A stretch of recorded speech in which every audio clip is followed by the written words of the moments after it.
और धन्यवाद दानिश जी, सम्मानित मंच और मीडिया के बहन और भाई जो आज यहां उपस्थित हैं।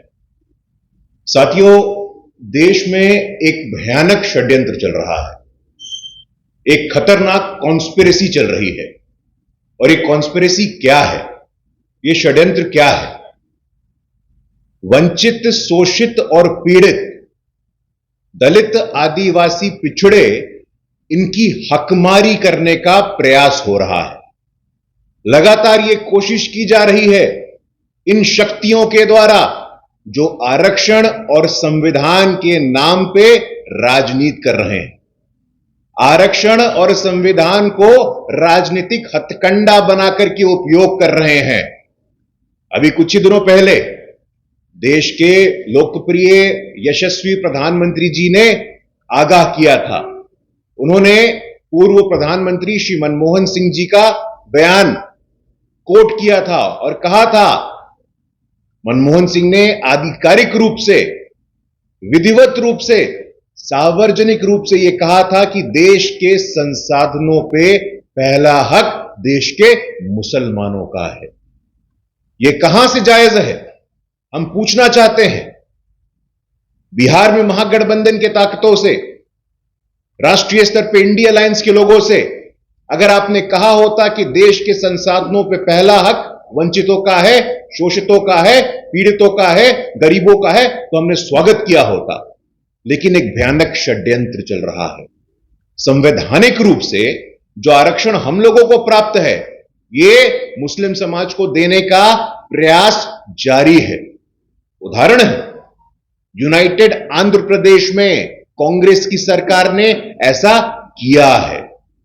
अनुसूचित जाति, जनजाति और पिछड़े वर्ग को मिलने वाले आरक्षण को काट करके मुस्लिम समाज को दिया गया। वंचितों की, शोषितों की, पीड़ितों की, दलितों की, पिछड़ों की रोटी कपड़ा मकान से आगे बढ़ गई है। रोटी कपड़ा मकान के साथ साथ सत्ता, संपत्ति और सम्मान की आवश्यकता है। और हम पुनः बोलना चाहेंगे, पिछले 10 वर्षों में यह सिद्ध हुआ, कोई भी स्थान, कोई भी दरवाजा अब पिछड़े वर्ग के लिए, गरीब शोषित के लिए बंद नहीं है। जो दरवाजे आपने बंद करके रखे थे कि मेरा बेटा, मेरा बेटी, मेरा बहन, मेरा बहनोई, मेरा साला, मेरा जीजा, मेरा बाप, मेरा मां, वो दरवाजे खुल गए। दरवाजे में मोदी जी ने अपनी टांग अड़ा दी है और ये टांग देश के गरीबों के पराक्रम से उज्ज्वलित हुई है। मैं बताना चाहता हूं कि आप चाहे जितना हथकंडा अपनाइए, लेकिन संविधान हमारे लिए एक पवित्रता का विषय है, हमारी आस्था का केंद्र है। संविधान दिवस 26 नवंबर को कब मनाना शुरुआत हुई? अब हुआ। बाबा साहेब अंबेडकर के जन्मदिन पे राष्ट्रीय अवकाश कब घोषित हुआ? तो अब हुआ। बाबा साहेब से जुड़े स्थानों को पंच तीर्थ घोषित कब किया? तो अब किया गया। तो साथियों, सावधान रहना। आपके माध्यम से मैं आग्रह करता हूं देश की जनता से कि इनके इस भ्रम में, ये भ्रमित करेंगे, संविधान के नाम पे ठगेंगे, आरक्षण के नाम पे ठगेंगे, लेकिन मजबूती से हमें काम के आधार पर मूल्यांकन करना है। कौन परिवार की बात करता है, कौन पराक्रम की बात करता है। इसलिए साथियों, मुझे लगता है आज स्थिति स्पष्ट है। 2 फेज के चुनाव के बाद ये लोग बरगला गए हैं, हड़बड़ा गए हैं, कुछ भी अनाप शनाप बोल रहे हैं, कोई तर्क नहीं है, कोई तथ्य नहीं है।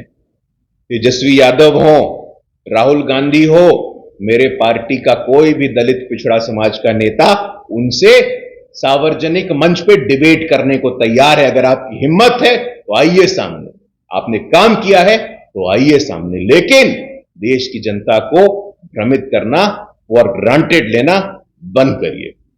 बहुत बहुत धन्यवाद साथियों। मध्य प्रदेश में भारतीय जनता पार्टी की सरकार है। उप मुख्यमंत्री किस जाति से आते हैं? जगदीश देवड़ा दलित समाज से आते हैं। मध्य प्रदेश में मुख्यमंत्री कौन है? डॉक्टर मोहन यादव किस जाति से आते हैं? पिछड़ा वर्ग से आते हैं। पूरे देश में साथियों आपको जान करके आश्चर्य होगा कि इस देश के इतिहास में राष्ट्रपति के पास पावर होता है राज्यसभा नॉमिनेशन करने का। आज तक ये जो बोल रहे हैं ना एक्सरे करने की बात, ये जो कह रहे हैं ना SC ST OBC की बात, आज तक इनके शासनकाल में किसी भी दलित समाज के व्यक्ति का नामांकन राज्यसभा में राष्ट्रपति के द्वारा नहीं हुआ था। पहली बार 2 वर्ष पहले पद्मश्री इलैया राजा जी को राज्यसभा भेजा जाता है। साथियों, किस मुंह से यह बात करते हैं? मैंने अभी आपको नेहरू जी का उदाहरण दिया। राजीव गांधी जी 1990 में सदन के पटल पे कहते हैं मंडल कमीशन का विरोध करते हुए कि अगर मंडल कमीशन की सिफारिशों को आप लागू करोगे तो देश में गृह युद्ध हो जाएगा। You are pushing the country on the edge of caste wars. तो बाबा साहेब का अपमान, बाबू जगजीवन राम का अपमान, नेहरू जी का आरक्षण विरोध, राजीव गांधी जी का आरक्षण विरोध, मनमोहन सिंह जी का यह कहना कि देश के संसाधनों पर पहला हक देश के मुसलमानों का। यह स्क्रिप्ट है साथियों, ये फ्लो चार्ट है, ये स्टेप बाय स्टेप है कि किस प्रकार ये हकमारी करना चाहते हैं। लेकिन जब तक भारतीय जनता पार्टी की सरकार है, जब तक श्री नरेंद्र मोदी जी जीवित हैं, उन्होंने कहा है कि मैं अपने SC ST OBC भाइयों और बहनों के आरक्षण को समाप्त नहीं होने दूंगा, इसमें मुसलमानों को हकमारी का हिस्सेदार में नहीं होने दूंगा। साथियों, संवेदनशीलता अब आई है। पहले कितने लोग, आज केंद्रीय मंत्रिपरिषद हो, बिहार में आप देखिए, बिहार में अति पिछड़ी जाति से राज्यसभा में जाने का मौका कब मिलता है लोगों को? तो अब मिलता है। भानुक समाज से शंभू शरण जी कब जाते हैं? तो अब जाते हैं। हर जाति का प्रतिनिधित्व हो, हर जाति को सम्मान मिले। जब प्रधानमंत्री कहते हैं सबका साथ, सबका विकास, सबका विश्वास और सबका प्रयास, यह मात्र नारा नहीं है, हम सबके लिए प्रतिबद्धता है। करते हो, नीट में आरक्षण कब से मिलना प्राप्त हुआ है? मैं पूछना चाहता हूं आपसे। ऑल इंडिया कोटा तब कब से मिला है? साथियों, इनकी ये जो कॉन्स्पिरेसी है, इनके जो षड्यंत्र है, उसका एक उदाहरण मैं आपके समक्ष रखना चाहता हूं।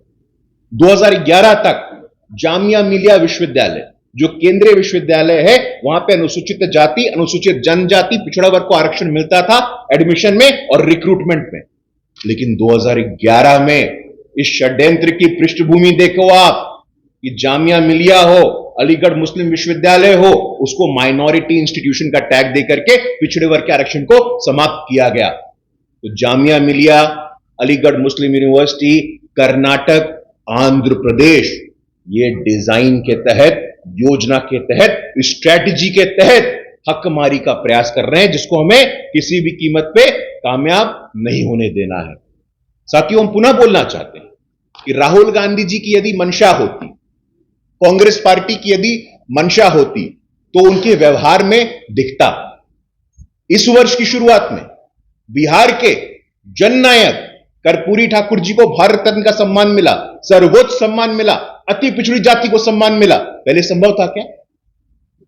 मैं पुनः आपके माध्यम से आग्रह करना चाहता हूं और आगाह करना चाहता हूं, ये जो खतरनाक खेल आप लोग खेल रहे हैं, ये संविधान और आरक्षण को ढाल बना करके कॉन्स्टिट्यूशन, रिजर्वेशन और सोशल जस्टिस को शील्ड बना करके जो परिवारवाद, भ्रष्टाचार और तुष्टीकरण की पराकाष्ठा का उदाहरण दे रहे हैं, यह बहुत दिनों तक चलने वाला नहीं है। आज आदिवासी की बेटी संविधान के सर्वोच्च पे बैठेगी। अति पिछड़ी जाति में जन्म लिया व्यक्ति, सामान्य परिवार में जन्म लिया व्यक्ति देश का सबसे ताकतवर प्रधानमंत्री बनेगा। बाबा साहेब अंबेडकर के बाद पहली बार दलित समाज से आने वाला व्यक्ति कानून मंत्री बनेगा।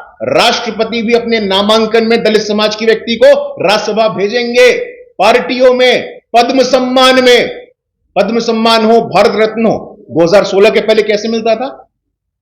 जो उनकी परिक्रमा करता था, जो कांग्रेस पार्टी के नेताओं की परिक्रमा करे, 10 जनपद की परिक्रमा करे। लेकिन 2016 के बाद प्रधानमंत्री जी ने तय किया कि कोई भी आम व्यक्ति अप्लाई करके पद्मश्री ले सकता है। ये सावधान रहना है साथियों, हर सत्ता के संस्थानों में कांग्रेस पार्टी के लोग आज भी इसी मानसिकता से ग्रसित हैं। कहते हैं फ्री का भोजन दे दिया आपने, एहसान किया आपने, एहसान किया राष्ट्रीय जनता दल ने। राष्ट्रीय जनता दल और कांग्रेस के लोग जब संविधान और आरक्षण पे भाषण देते हैं तो हंसी आती है और खून भी खौलता है साथियों। आप तो राजनीति में अस्तित्व में आए कैसे?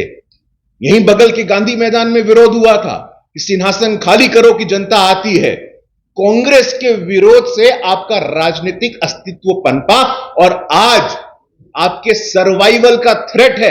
आप पॉलिटिक्स में सर्वाइव नहीं कर सकते तो उसी कांग्रेस के तानाशाही आपातकाली लोगों के गोद में बैठे हुए हैं।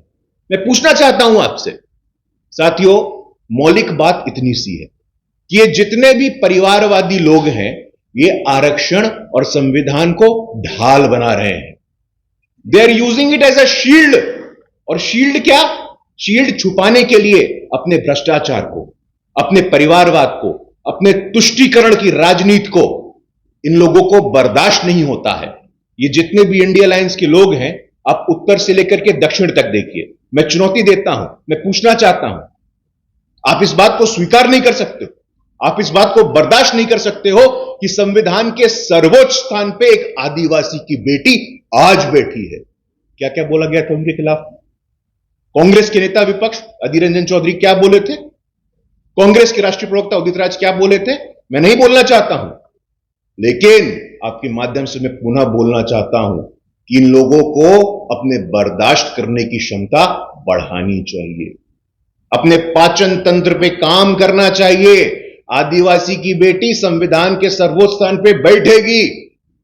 अति पिछड़ी जाति में जन्म लिया व्यक्ति, सामान्य परिवार में जन्म लिया व्यक्ति इस देश का इतना ताकतवर प्रधानमंत्री है तो बर्दाश्त करना सीख लो। इंडी गठबंधन वालों, हम बोलना चाहते हैं आपसे, बर्दाश्त नहीं करेंगे आप। देश कहां था 2014 में? 11वीं अर्थव्यवस्था। आज हम 5वीं सबसे बड़ी अर्थव्यवस्था बने हैं और देश के लोकप्रिय अति पिछड़ी जाति में सामान्य परिवार में जन्म लिया हुआ वो कह रही है लगातार कि भारतीय जनता पार्टी के तमाम नेता सिर्फ और सिर्फ संविधान की बात कर रहे हैं, मंगलसूत्र की बात कर रहे थे, कभी महंगाई और बेरोजगारी की बात नहीं। मैं बोलना चाहता हूं मिसा जी से, मिसा जी आप यूपीए में थी, यूपीए के 10 साल का एवरेज इन्फ्लेशन रेट कितना था, एवरेज महंगाई दर कितना था, आप नहीं बता पाइएगा। देखिए मिसा जी पे टिप्पणी करके हम लोग समय की बर्बादी क्यों करें? एवरेज इन्फ्लेशन रेट हो, एवरेज अनएम्प्लॉयमेंट रेट हो, मैं तथ्यों के आधार पर बात करता हूं। आइए तथ्यों के आधार पर बात करें।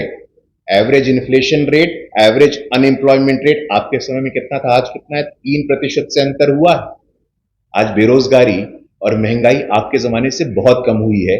11वीं, देखिए मैं आपको एक बात बताता हूं, अटल जी जब सरकार छोड़ के गए थे ना, तो 11वीं सबसे बड़ी अर्थव्यवस्था हम थे।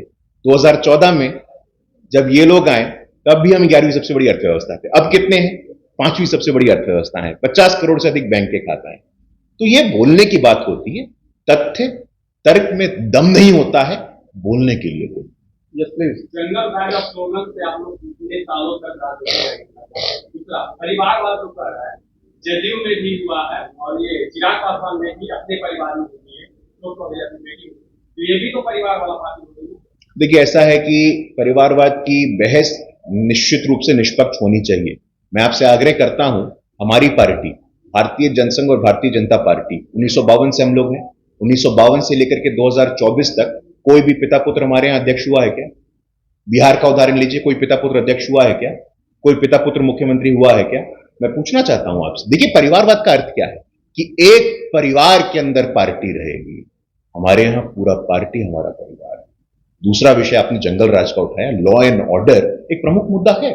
देखिए लॉ एंड ऑर्डर या जंगल राज का माहौल कैसे बनता है?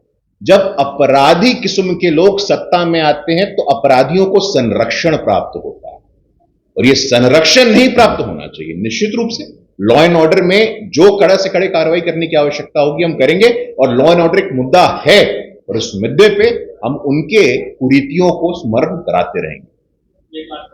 कल का खाने जो भी मेन मुद्दा बना हुआ है, कांग्रेस की सरकार ने यही किया। सभी मुसलमान समाज की जातियों को ओबीसी में शामिल करके ओबीसी भाई और बहनों का आरक्षण समाप्त करने का प्रयास किया गया। लेकिन इंडिया अलायंस के लोगों को सतर्क और सावधान हो जाना चाहिए। कल ही प्रधानमंत्री मोदी जी ने कहा है कि जब तक प्रधानमंत्री मोदी जी जीवित हैं, जब तक वो पृथ्वी पे हैं, वो अनुसूचित जाति, जनजाति और पिछड़ा वर्ग के आरक्षण को मुस्लिम समाज में जाने नहीं देंगे। मजबूती से हम खड़े हैं।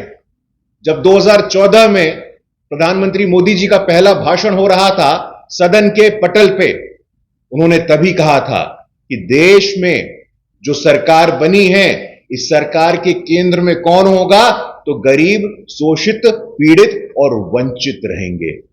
यह लगातार भ्रम फैलाया जा रहा है। कुछ दिनों पहले देश के माननीय गृह मंत्री जी का वीडियो काट करके प्रेषित किया जाता है। आखिरकार कारण क्या है? हम पूछना चाहते हैं इंडिया अलायंस के लोगों से, आप शांत क्यों हैं? संविधान के नाम पे भ्रम फैलाते हैं। मैं खुली चुनौती देता हूं आप लोगों के माध्यम से बिहार के और अखिल भारतीय स्तर पे इंडिया अलायंस के जितने भी सामाजिक न्याय के ज्ञाता हैं, संविधान के विशेषज्ञ हैं, मैं खुली चुनौती देता हूं कि आइए बहस करें। आप संविधान के बदलने की बात करते हो? आपके पास क्या नैतिक अधिकार है? इस देश में आपातकाल लगाने वाले आप, इस देश में संविधान के मूल स्वरूप, संविधान के आत्मा को परिवर्तित करने वाले आप, 42वां संशोधन किसने लागू किया था? 42nd कॉन्स्टिट्यूशनल अमेंडमेंट ला करके आपने संविधान के मूल आत्मा को बदलने का प्रयास किया, कुत्सित प्रयास किया। तो संविधान की मूल धारा को बदले आप, संविधान निर्माता बाबा साहेब अंबेडकर को अपमानित करे आप, बाबू जगजीवन राम को अपमानित करे आप, सीताराम केसरी ओबीसी समाज के आने वाले आपके अध्यक्ष को अपमानित करे आप। अभी कुछ दिनों पहले इसी प्रकार का प्रेस कॉन्फ्रेंस चल रहा था। मल्लिकार्जुन खड़गे जी, उनको एक गिलास पानी पीना था, लेकिन ये कांग्रेस के लोगों के सामंती मानसिकता का आप व्यवहार देखो। उनको पानी पीना था, वो खुद नहीं पानी पिए। पहले राहुल जी आप पानी पिएंगे क्या? सोनिया जी आप पानी पिएंगी क्या? तो कांग्रेस में दलितों की क्या स्थिति है आप कल्पना कर सकते हैं। इतिहास गवाह है साथियों, बाबा साहेब अंबेडकर हो, बाबू जगजीवन राम को उन्होंने इतना प्रताड़ित किया कि बाबू जगजीवन राम को बोलना पड़ा सार्वजनिक रूप से। एक पुस्तक है हाउ प्राइम मिनिस्टर डिसाइड्स, इस पुस्तक की लेखक है नीरजा जी। नीरजा जी ने उस पुस्तक में लिखा है कि बाबू जगजीवन राम त्रस्त होकर के कहते हैं कि इस देश में एक दलित समाज का व्यक्ति प्रधानमंत्री नहीं बन सकता है। पराकाष्ठा होती है किसी भी चीज की। आज जिस गति से आप सामाजिक न्याय की बात करते हैं, मैं पूछना चाहता हूं आपसे, कांग्रेस पार्टी के राहुल गांधी जी कहते हैं जातिगत जनगणना करेंगे, एक्सरे करेंगे, सर्वे करेंगे। अभी हाल तक आपकी सरकार थी, राजस्थान में आपकी सरकार थी, छत्तीसगढ़ में आपकी सरकार है, हिमाचल में आपकी सरकार, कर्नाटक में आपकी सरकार। मैं पूछना चाहता हूं राहुल गांधी जी से, आप ओबीसी SC ST करते हैं, इन सभी प्रांतों में जहां कांग्रेस की सरकार है, कितने ओबीसी समाज के सेक्रेटरी हैं? कितने ओबीसी समाज के मंत्री हैं? कितने SC समाज के सेक्रेटरी हैं? जहां आप शासन में हैं, जहां आप सरकार में हैं, वहां तो आप भागीदारी देंगे नहीं। साथियों, यह षड्यंत्र है, एक कॉन्स्पिरेसी चल रही है देश में आरक्षण और संविधान के नाम पे, जिसके लिए उनको एक्सपोज करना अति आवश्यक हो गया है। बिहार में भी कुछ लोग बैठे हैं, बरगला रहे हैं। बिहार के लोगों के लिए, राष्ट्रीय जनता दल के लोगों के लिए आरक्षण और सामाजिक न्याय की परिभाषा क्या होती है, मैं पूछना चाहता हूं।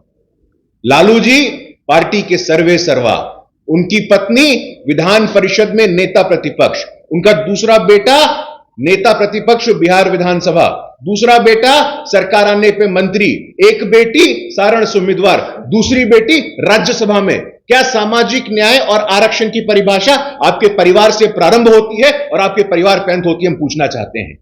सबसे बड़ी अर्थव्यवस्था को बनाएगा और कोई नहीं रोक सकता है।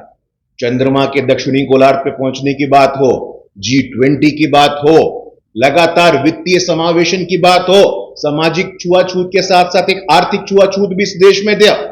50 करोड़ से अधिक बैंक के खाते हो, 12 करोड़ से अधिक शौचालय हो, हर घर नल जल की बात हो, 80 करोड़ से अधिक लोगों के राशन की बात हो। आज पूरे विश्व में हमारा सम्मान, हमारा गौरव बढ़ा है। साथियों, मैं खुली चुनौती देता हूं, आपने क्या किया है, हमने क्या किया है, आइए बहस करते हैं। किसमें दम है? आदिवासी की बेटी राष्ट्रपति बने, अति पिछड़ी जाति में जन्म लिया व्यक्ति प्रधानमंत्री बने, पहली बार बाबा साहेब अंबेडकर के बाद एक दलित समाज का व्यक्ति केंद्रीय कानून मंत्री बनता है, तो अब बनता है। अर्जुन राम मेघवाल जी कब बने हैं? इतना लंबा समय तक आपको कोई दलित समाज का व्यक्ति नहीं मिला था। कोई पिछड़ी जाति का व्यक्ति नहीं मिला था? हम पूछना चाहते हैं आपसे। साथियों, हम लोगों का स्पष्ट मानना है कि ये जो षड्यंत्र आप कर रहे हैं, धार्मिक आधार पे आरक्षण का जो आप शिगुफा चला रहे हैं, ये किसी भी कीमत पे हम नहीं होने देंगे। बाबा साहेब अंबेडकर ने अपने लेटर ऑफ रेजिग्नेशन में, अपने इस्तीफे के पत्र में लिखा था, तत्कालीन प्रधानमंत्री जवाहरलाल नेहरू को चेतावनी देते हुए कहा था कि आपको मुसलमानों की चिंता है, आपको कुछ ज्यादा ही मुसलमानों की चिंता है, आपको दलितों की चिंता नहीं है। दलितों की चिंता करिए नेहरू जी। ये वही नेहरू जी है साथियों जो 1961 में चिट्ठी लिखते हैं प्रदेश के मुख्यमंत्रियों को और कहते हैं कि आरक्षण नहीं होना चाहिए। ये वही नेहरूवियन माइंडसेट के लोग हैं, नेहरूवियन मानसिकता के लोग हैं, नेहरूवादी लोग हैं जो कहते थे यदि आरक्षण आता है तो क्वालिटी कॉम्प्रोमाइज होता है, गुणवत्ता के साथ समझौता करना पड़ता है। ये कांग्रेस के सामंतवादी लोग आज आरक्षण और संविधान की बात करते हैं तो हमें हंसी आती है और गुस्सा भी आता है और खून भी खौलता है। मैं पुनः बोलता हूं, किस हैसियत से आप संविधान और आरक्षण की बात करते हैं, पूछना चाहते हैं आपसे। आज राजस्थान में उप मुख्यमंत्री किस जाति से आते हैं? पलायन कैसे रुके? नहीं, देखिए, बिल्कुल पलायन एक मुद्दा है और जो बिहार शब्द है ये बिहार से आया है। तो बिहार के लोग वैसे तो विहार करने वाले होते हैं, लेकिन जब यहां अवसर होंगे, जब यहां हम सृजन करेंगे अवसरों को, इंफ्रा आएगा, इंडस्ट्री आएगा, और जैसा कि मैंने कहा कि विकसित बिहार बुनियादी आवश्यकता है, एक प्री कंडीशन है विकसित भारत के लिए। तो विकसित भारत हमारा लक्ष्य है और विकसित भारत का लक्ष्य विकसित बिहार के बिना पूर्ण नहीं होगा। एक रोड मैप है और उस रोड मैप के माध्यम से हम सशक्त करेंगे। थैंक यू, धन्यवाद सर। एक भी चीनी मिल का जीर्णोद्धार नहीं हुआ, वरना उसका नाम लिया जाता। नहीं, देखिए भाई साहब, कल कारखाने आज फूड प्रोसेसिंग के क्षेत्र में पेप्सिको की बात हो, इंफ्रास्ट्रक्चर की बात हो, आज इथेनॉल की बात हो, हम धीरे धीरे प्रगति कर रहे हैं। एक दिन में नहीं होगा, लेकिन प्रगतिशीलता धीरे धीरे जारी है। कल कारखाने भी खुलेंगे, सरकारी नौकरियां भी होंगी और स्वरोजगार का भी प्रयास होगा। पहले सड़कों का जाल बिछा था क्या? इंफ्रास्ट्रक्चर था क्या? समय लगता है, लेकिन निश्चित रूप से विकसित भारत के लिए विकसित बिहार, ये हम लोगों का कमिटमेंट है, हम लोगों की निष्ठा, और उसको पूरा करेंगे। चलिए, बहुत बहुत धन्यवाद।